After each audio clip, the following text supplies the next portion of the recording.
Shimamba, Ghana, after say yes, swear John Dramani Mahama Ino. Now among for Bebrina Chase obey appointing the minister. Now so far so good.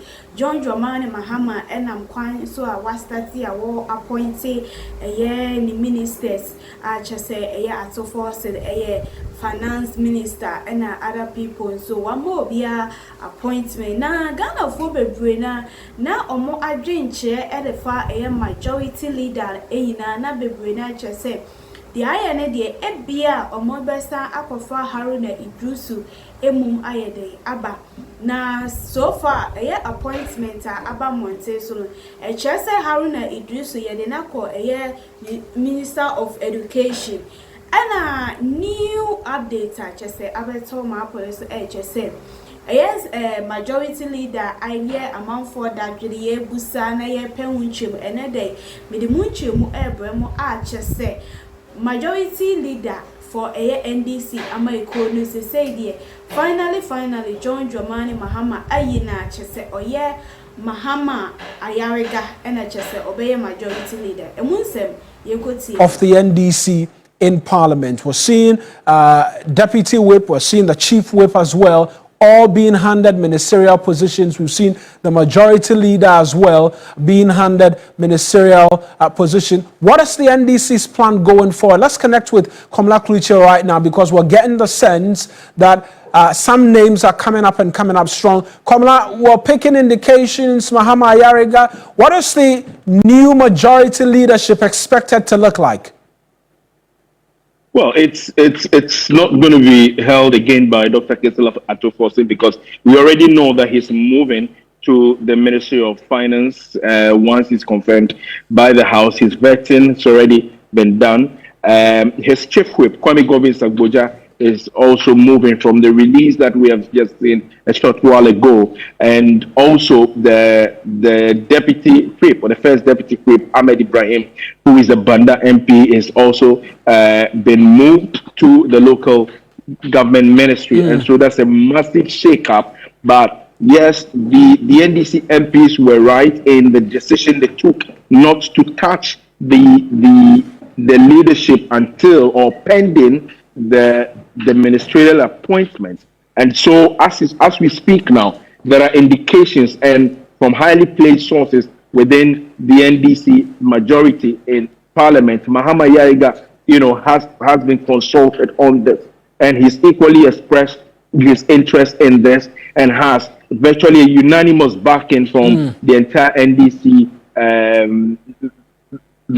members of Parliament. What is left is for the leadership and the entire caucus to equally agree on the rest of the people who would make up. That's the deputy leader, and then also the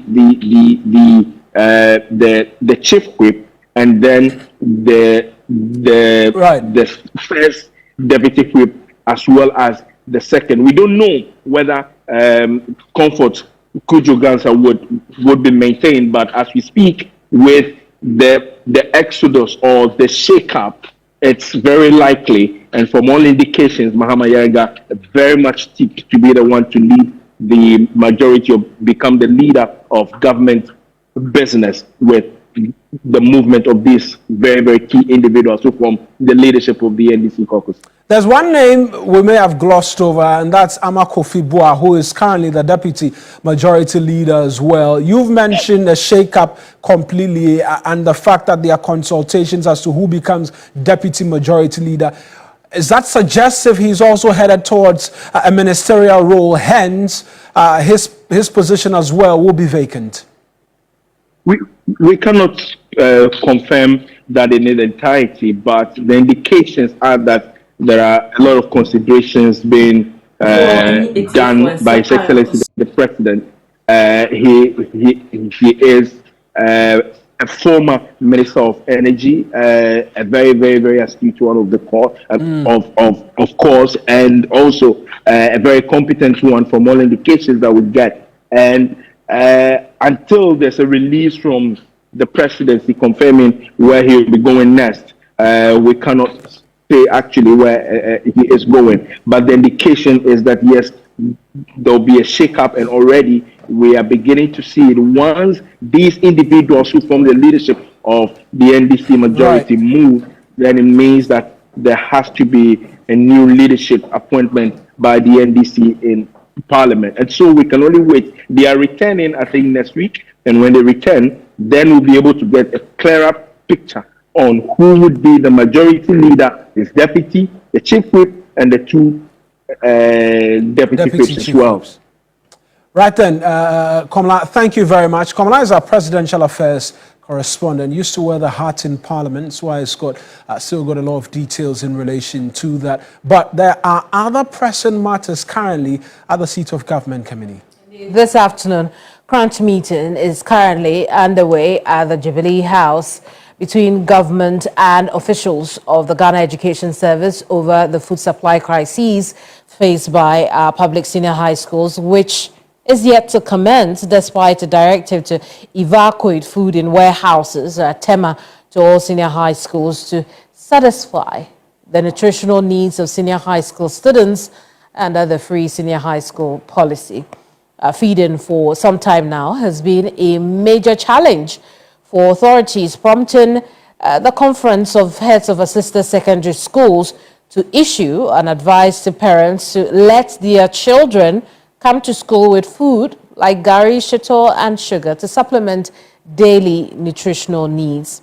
Faced with the gravity of the situation, President Mahama directed the Chief of Staff and the Ghana Education Service to help evacuate food stock in our warehouses as temporary measure, pending a lasting solution. We can now take a listen to John Dramani Mahama when he made this remark sometime last week. As we speak, we have a challenge currently with feeding students in secondary schools, as the Ghana Education Service insisted that schools must reopen on the 3rd of January, contrary to the advice of the Conference of Heads of Assisted Secondary Schools. As a stopgap measure, I've asked the Chief of Staff to work with the Ghana Education Service to allocate and evacuate food that is currently held in warehouses in Tema, which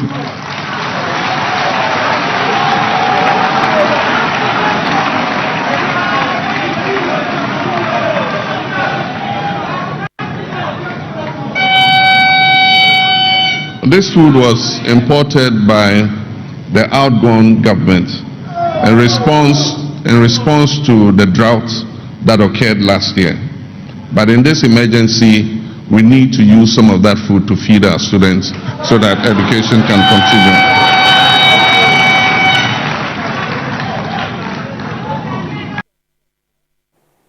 John Dramani Mahama is President of the Republic of Ghana.